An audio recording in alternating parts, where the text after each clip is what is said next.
It's a nice day today. Yeah, it's really nice. It's really pretty.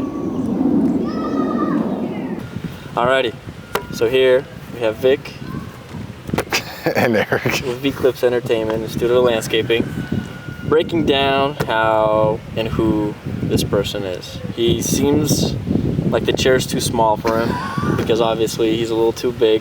This fits me perfectly because, you know, I'm average, normal size. He's a little above average, 7-foot guy.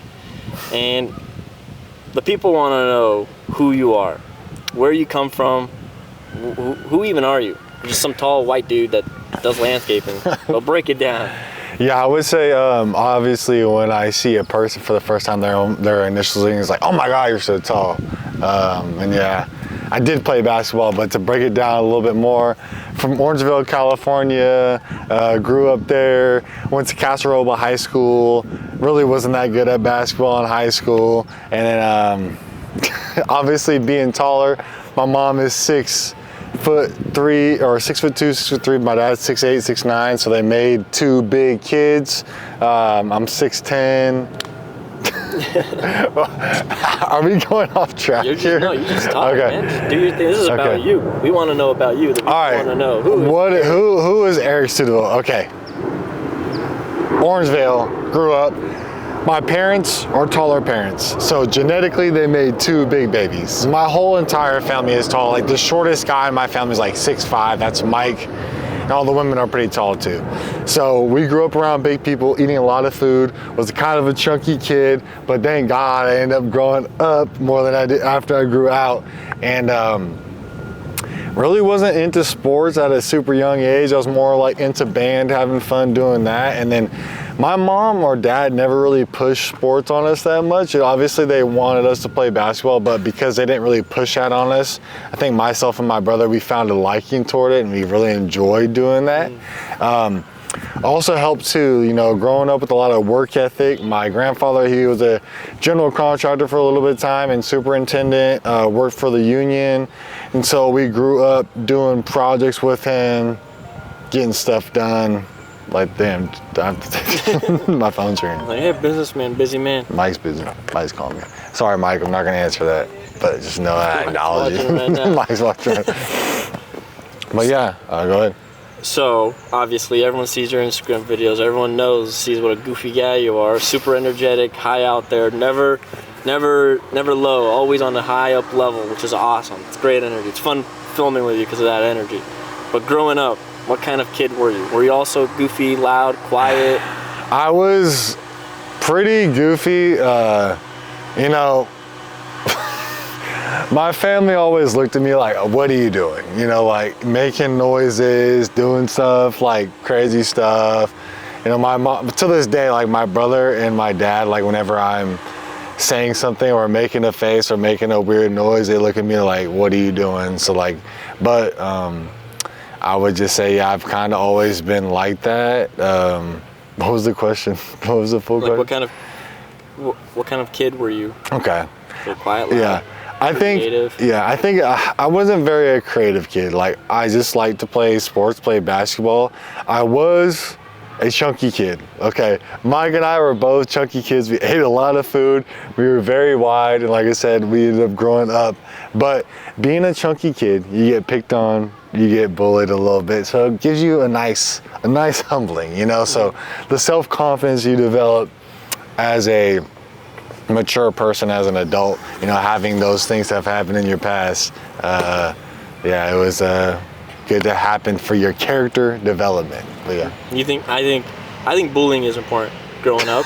I think everyone should experience. It seems a tad bit of bullying. Like, you know, we don't want to overblow. Exactly, not trying to be depressive or somebody wants to kill himself, but for sure. You need a little bit of humbling. Exactly. That's why I think like older brothers are a great thing. It's good to have someone to put you on point. You know, if you're doing something, that little bully, you know, builds your character. You know? It's like, you know, you want to become a better person. Yeah. I feel like if you're not being bullied, then like if my brother is watching something that I don't want to watch and he won't give me the remote for it, you know, it's okay to sock him in the chest, you know, so Like, Yeah, give me the remote. exactly. Get your little remote. This is not, you're 2 years younger than me. We're not gonna watch whatever you watch. Let's watch what we want to watch. For sure. Yeah. Or playing the Xbox when it first came out and handing out L's, in 2K or whatever. Them getting mad and want to throw the controllers. It needs a little bit of humbling. But yeah, like I said, that plays a part into it.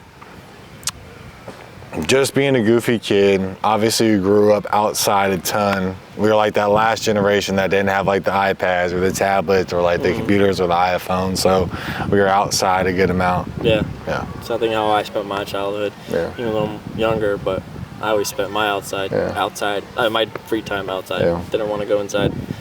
But moving forward in your life, when was the first time you can say you picked up like a basketball? Like you like, all right, like I want to play some basketball. Not just playing it because it's at the park or whatever, but like you actually going out to actually wanting to play something. Yeah, at my grandfather's house in Orange Grove, my mom and my grandpa live right across from one another. So in the driveway, they both have like bigger properties, but in the driveway we had like 2 basketball courts, and it was like, you acted like it was a full court, but really it's probably like 20-25 feet in between them.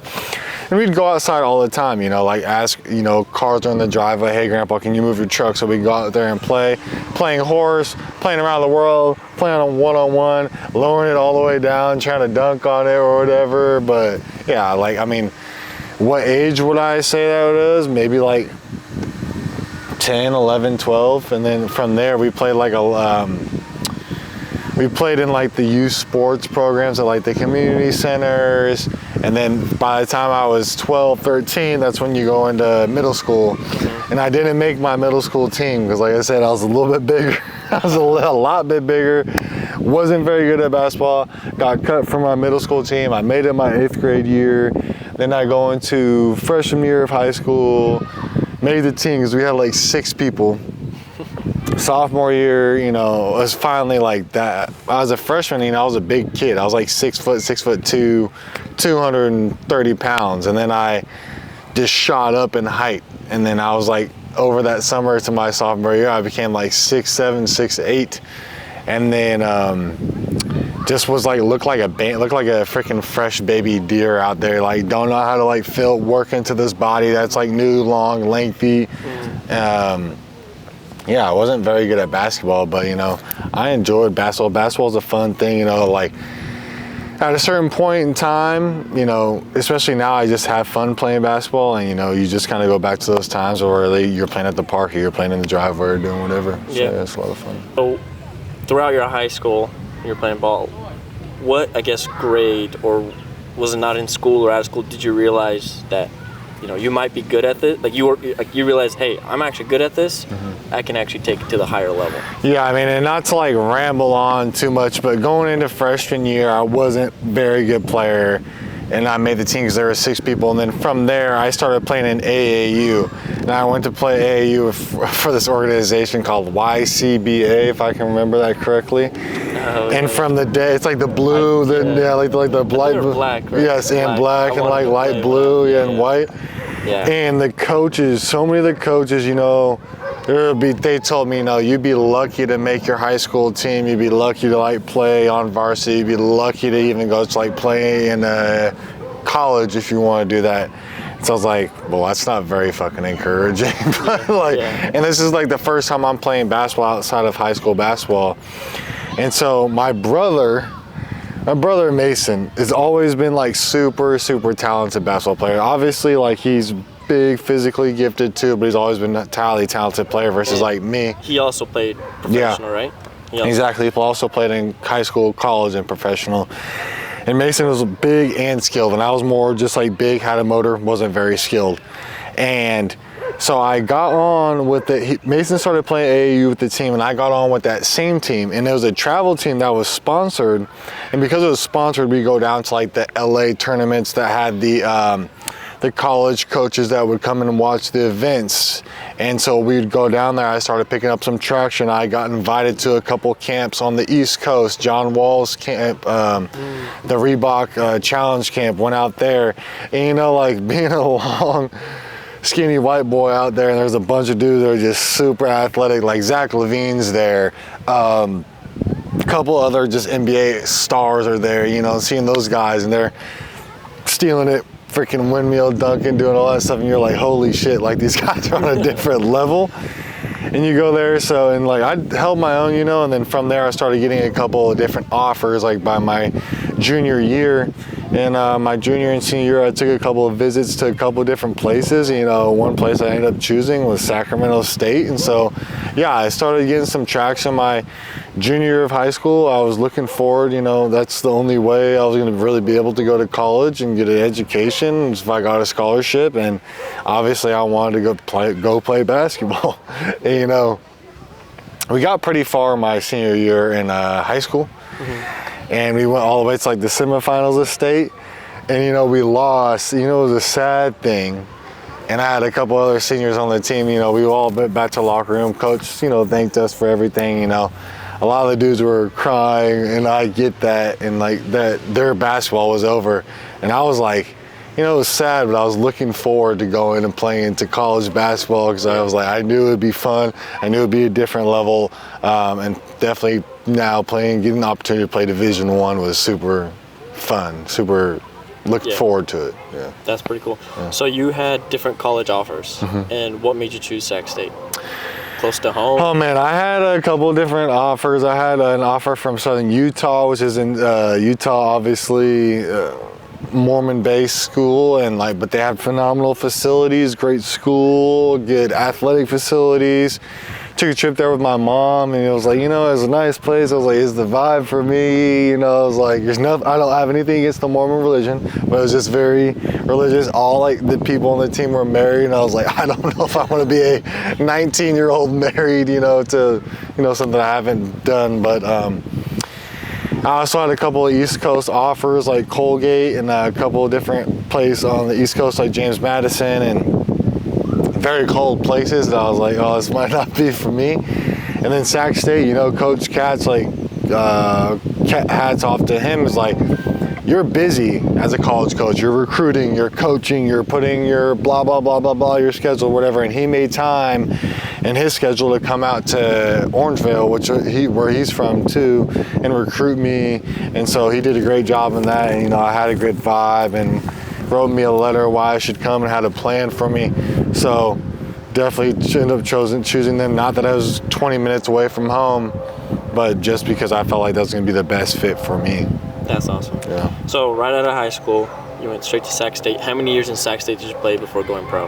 I played all 4 years. I started as a freshman, graduated as a senior, got my degree in 3.5 years, got my degree, and then had basketball, you know, like as a freshman going into college, like I was a skinny guy that's now playing against dudes that are 21, 22.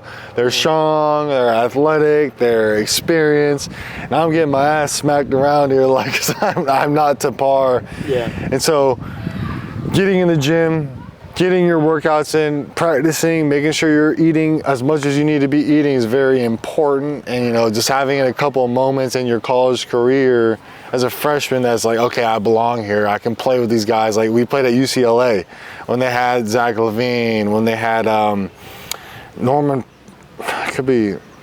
Kyle Anderson and a couple other guys, you know, I got a steal and had a dunk there. I was like, oh, yeah, I go crazy. So like, knowing that, hey, I could play against guys that are in the Pac-12. Am I giving them 20? No, but I'm getting like 6 points and 4 or 5 rebounds in like 20 minutes. It's not bad for a freshman. And so like seeing you can play, you know, over the years, developed, got a lot better, and got to the point where I was like, you know, I think I could play pro by performing how I'm performing at the Division I level. Yeah. Yeah. So after playing for 4 years in college, how do you know you're going to be drafted? Do you have to sign up? What did you have to do?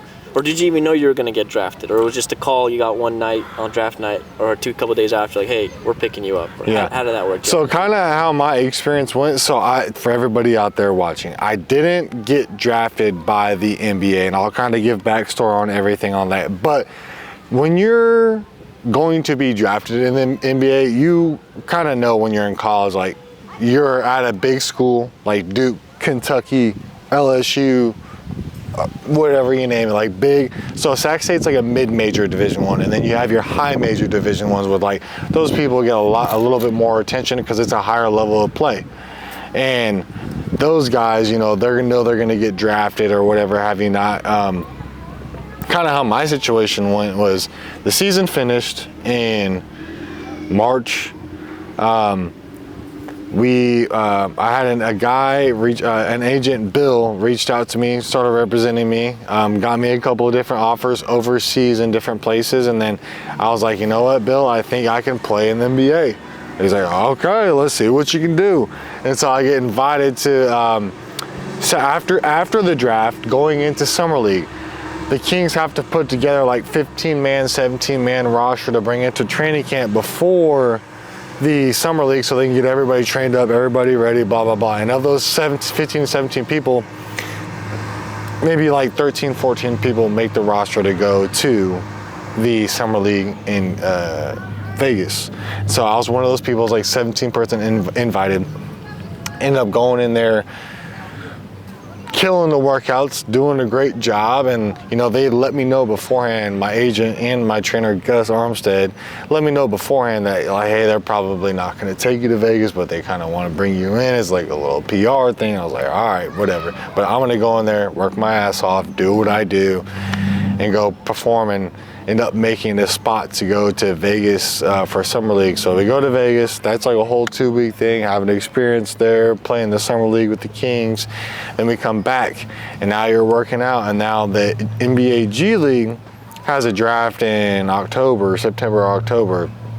And so we're getting ready for that. I get invited to a camp in Chicago for that, where there's like 100 dudes. You do like all the combine stuff, like your vertical, your shuttle test, your wingspan, your vertical, and I think I ranked almost in the bottom of all of that, all those testing. Like I was like one of the few white dudes there, can't jump. Like that's not my God-given ability. My God-given ability is obviously height, and I'm strong, and I'm pretty efficient around the hoop. Can't really jump that much, but we get into playing.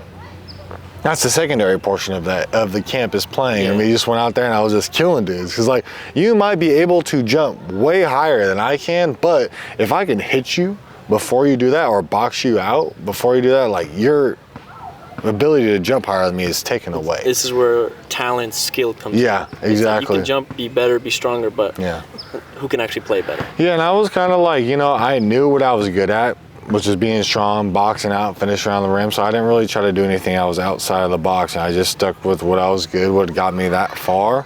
And then from there, I did good in the camp. I thought I did good. And then the draft is like a week from there. The NBA G League draft is a week from there.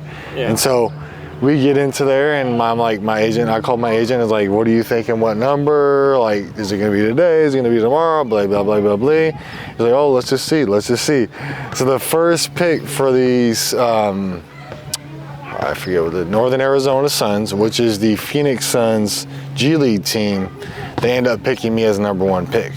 And I was like, holy shit. Like, so you were the number 1 pick for G League. Yeah, number one pick for the NBA G League draft, and I believe that was 2017. So I was like, wow, huge confidence boost there, because I went to a camp where there was a bunch of other dudes that were super good, but for whatever reason, they saw in me that, let's pick this guy up number 1. I was like, holy crap. It's kind of like an out-of-body experience, and 2, you know how it is, especially with business. I was like, you're working so hard at something and you don't know if you're on the right track or the right path, and then something comes in there and just ends up happening, and it's like an affirmation of like all the work that you've done prior, you're doing what you're supposed to be doing. Yeah. So it was a great feeling in that sense. So, yeah. Because a lot of people that watch the NBA, they see the NBA games, they see some little behind the scenes stuff, but no one really talks about the G League. Not a lot of people know about the G League. They only know about the playoffs of the Summer League, or like the semifinals of the Summer League, and then they find out who wins, and that's cool. But obviously those people that play are trying to make a spot on the roster in the NBA. So give me your experience on how it is to play in the G League. the flights, the food, the housing? What do you guys get? Yeah, so it was very interesting. My first year in the G League, like I said, I was drafted in year 2017. So 17-18 season, they were on a whole different system. So I think my first year in the G League, that's when they still had like the A and the B, the C contracts. And I got like a B contract. It was like for $17,500 for like 5 months of the year. And then my second year is the year where they bumped up the salary to like $35,000 or $40,000 for everybody, no matter what spot you got on the team. So like one thing I'll say is, you know what, the G League does a decent job at obviously housing. It's what do you call them? It's players, housing its players, making sure we have food or whatever the necessary things that we need at the facilities. But I would say the one thing that would be obviously help a lot is like with pay, because you're in a season that's 5 or 7 months long, you're getting paid $35,000. You're not working for 5 months of that year, right? Yeah. Because so realistically over 12 months, you're making like $3,000 a month, $300 to $500 a month, and that's like not enough to support if you have a rent or if you have a vehicle or whatever have you not. Yeah. So I am 3 or 4 years removed. I'm 4 years removed from playing in that, so I don't know if the compensation stuff has changed. But yeah, another thing that I think was really tough is like, you know, the NBA teams, you got these nice commercial flights or these jets or whatever have you not, and then you get to the G League, dog. You're flying Southwest, you're flying Alaska, you're flying Frontier, whatever it is with everybody else, and you got big human beings that are cramped up on these little flights, and you're expected to get off this flight and go get some food and go to practice hard and do all that. And so it's like you've been sitting like this on a plane for like 3, 4, 5 hours, and you got to get off and go practice or get off and go play a game. Yeah. And like that's not always the funnest. So, you know, for all those people that are in the G League now, it's a tough spot to be in, and like there are those stories of the people making it to the teams, and you know that's what we always shoot and aim for. But it is a tough road. Oh, I bet. It's a tough road. So you spent some time in the G League, and then you got called up to play for the NBA, correct? I spent majority of the time in the G League. I never really gotten calls up. So basically the closest I've ever gotten to play in the NBA was obviously I played in the NBA Summer League with the Kings organization, and then there was a time where I played in a preseason game against the Utah Jazz with a team from Australia called the Perth Wildcats. So I got to play against Rudy Gobert in that game, Derek Favors, who else was there? I'm not sure if Mike Conley, but that was like, got to play against all those guys, and like, you know what? I'm 6'10", almost 7 foot, but Rudy Gobert, he's like 7 foot, 7'2", and that's a big dude, and it's a huge difference. Like me looking up to somebody, I've never had to do that, so it's a big difference. But yeah, like that's the closest that I've ever gotten to playing it. And then I played in the NBA bubble season with the G League teams for the Pelicans organization G League team. Gotcha. Yeah. So, what made you go and play overseas? So I did 2 years. I always kind of told myself, hey, I coming out of college, I'd give myself 2 years in the G League. And if something worked out, great. And if it didn't work out, great. That's like kind of like how it usually goes. You want to give it in the G League like 2 to 3 years. It's like an amateur league, right? So if you don't end up getting called up to the NBA from there, then you might want to think about going overseas, because like playing in the NBA G League kind of ups your stock, like grows your stock a little bit more, because you're playing in an American league and it's professional, so you might get paid more going overseas. So then from there, 2 years in the G League, I go play over in Belgium. Absolutely love Belgium. Beautiful country, great basketball, is fun. The situation wasn't always perfect when it came out to basketball, but you know what, the country itself, the travel, the beautiful places, the good food, you can't beat it. Yeah. Pun intended. But there was a couple other places that I went. My best friend played over in Germany at the time too, so I would get in my car, get over on the Autobahn, go see him. That was a lot of fun. Played in Lithuania too. Didn't really like Lithuania that much. It was a very interesting situation. So, but yeah, played overseas. Probably my favorite place for sure was Belgium. I'd go back there in a heartbeat. Not play basketball, but like for a secondary home or travel out there. But yeah. So after playing, having your career, a professional basketball career, when did you know that it was time to retire? Yeah. How did I know it was time to retire? Okay. Not to get super crazy, but we'll go into a story. And it's because you could probably relate. But so this is after I have year 1 G League, drafted G League, year 2 G League, year 3 Belgium, year 4 now I'm in Lithuania, and then year 5 I'm in bubble season Orlando, come back. So now we're back from Orlando, the bubble season, okay? Back in Sacramento, working out. The Kings have some summer workouts that they want to bring. So we work out with Gus Armstead. Gus Armstead is, if you're in California and you're a hooper, or even if you're outside of California and you're a hooper, you want to come to Sacramento, you want to train with Gus Armstead, because you're going to train with some of the best college kids, professional guys in California or around the world with Gus. And Gus, that is Eric Armstead. Correct, yeah. Eric Armstead's dad. Eric Armstead, obviously, former 49er. I think he plays for Jacksonville now. Yeah. But yeah, Gus Armstead, if you're a hooper and you're wanting to be better, college player, high school player, or professional player, Gus Armstead is the dude you go see. He's going to make you better, 100%. Because he's not only his skills, and he has skills and drills, but also, too, you're going to play against guys that are way better than you, and you're going to get better from that. So we're back in Sacramento working out, and the Kings, anytime they need to bring people in for workouts to evaluate people or to evaluate people that they're bringing in or whatever, they ask us, hey, can you send 3 or 4 or 5 guys down here, work out? So puts a group of 5 or 6 of us together. We go down to the Kings. I love going down there. You got great food. They got great ATs. They got every fucking beverage you could think of in there that you want to take. So you go. So basically, you're not really getting paid for this, but you're going in there. You're working out.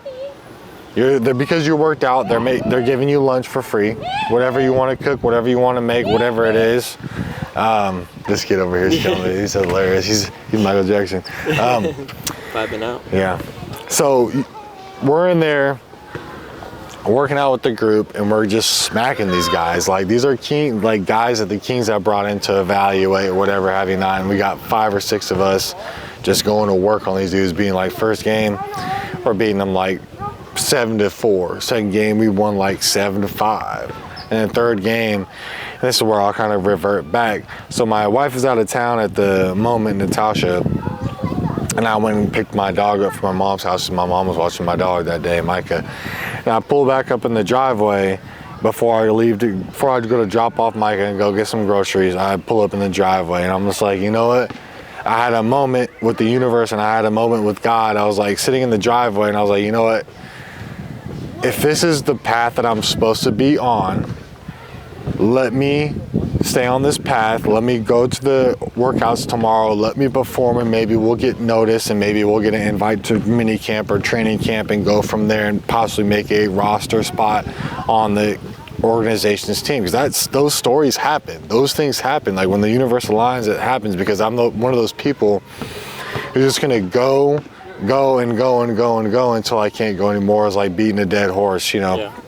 And I said, if it's not what I'm supposed to be doing, put something in the way that's significant so that I see that sign and I stop and I'm done. And so now I'll go back to where we're on game 3, working out with those guys. Dude drives down the lane.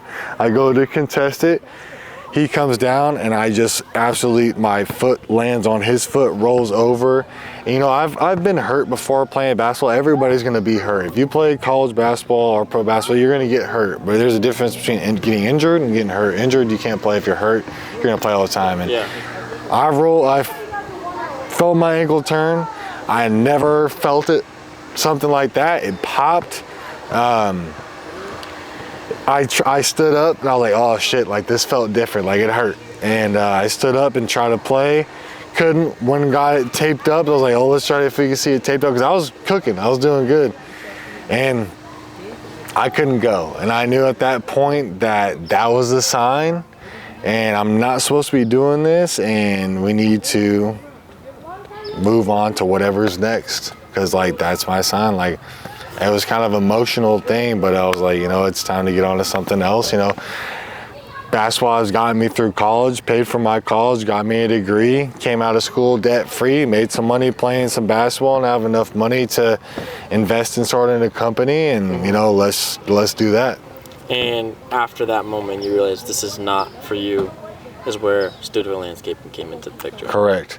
Because beforehand, my brother and I were doing some like work together, and we were doing little projects and supplementing our income, because we were also working out basketball, but also doing physical work during the day after our basketball workouts. So, you know, it's hard to do something when you're 50% here, 50% in basketball and 50% into working. You know, it's like you got to be 100 or 100. Right. So at that moment, I was like, okay, I realized that let me go 100% into Stuteville Landscaping.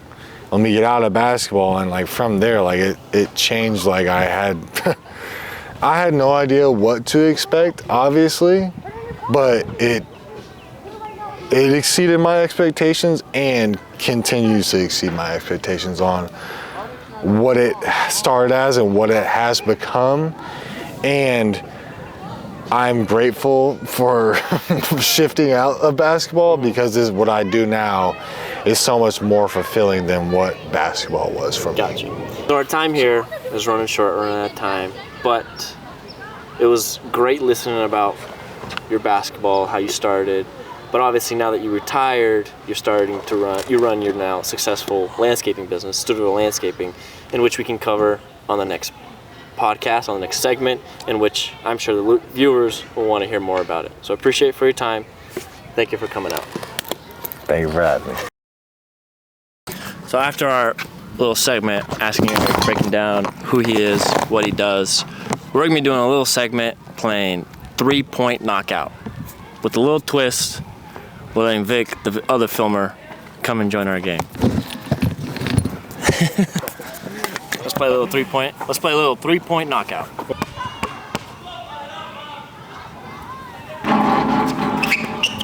Oh my God.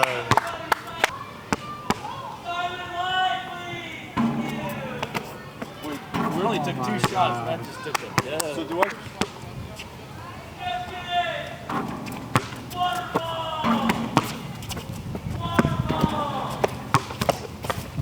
You can run up for a layup. Bro? Yeah, you can run up. Bro.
It actually did come back out.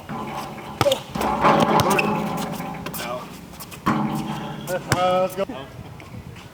Ready?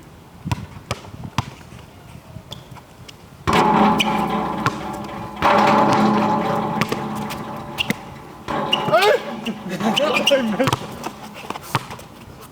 Oh.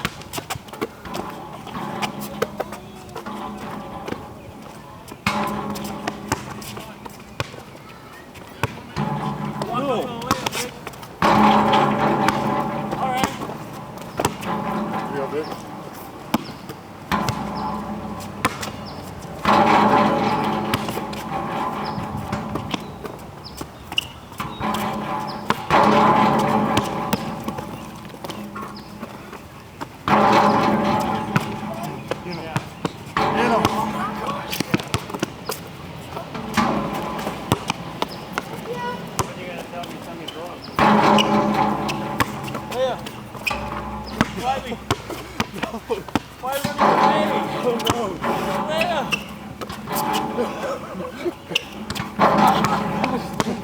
Good job, Jack. Oh,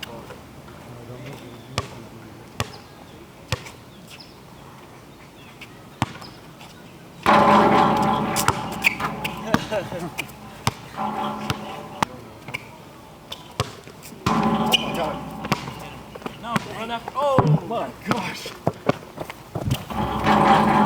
Go, go, go, big go!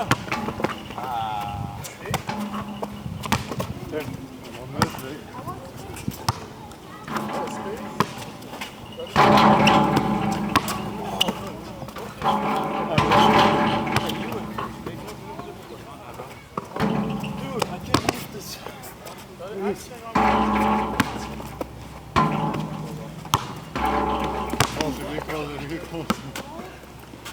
Oh my gosh.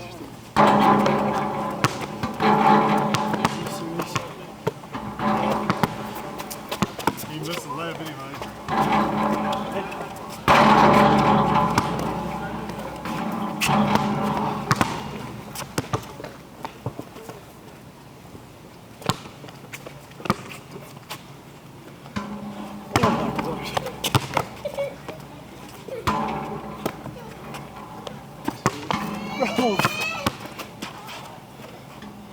Whoa.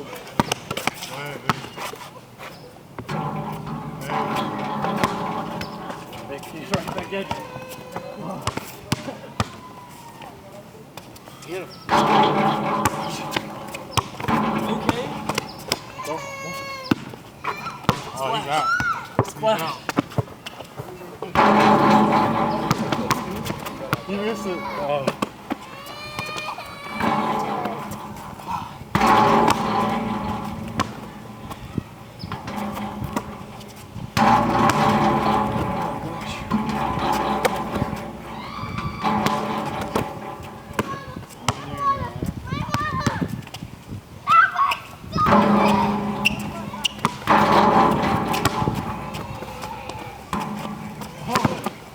No.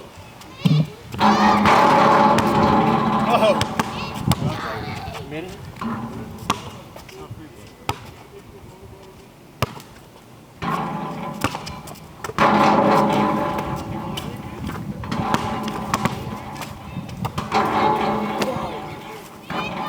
Did you make it?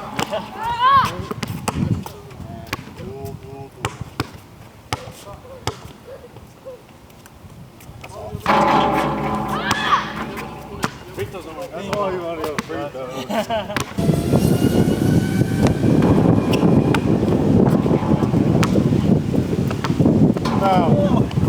Ah! Mouse. Hey, get to the finals.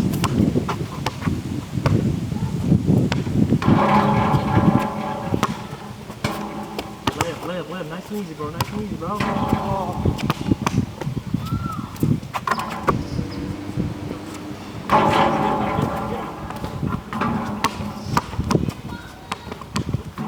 Are you serious? Yeah. Yeah, you better get that later. Oh, jeez. I'll give you a chance. Give me a chance. I hope. Take a chance. You can make it.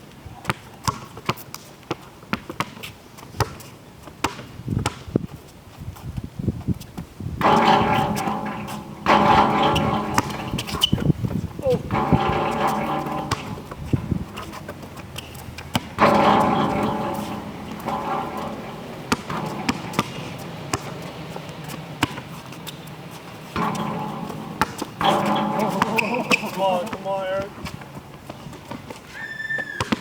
You missed it. Oh my god. Splash. Oh my god. Alright, forget. I'd go home. Oh, shoot. You already know who won. It's always Vic.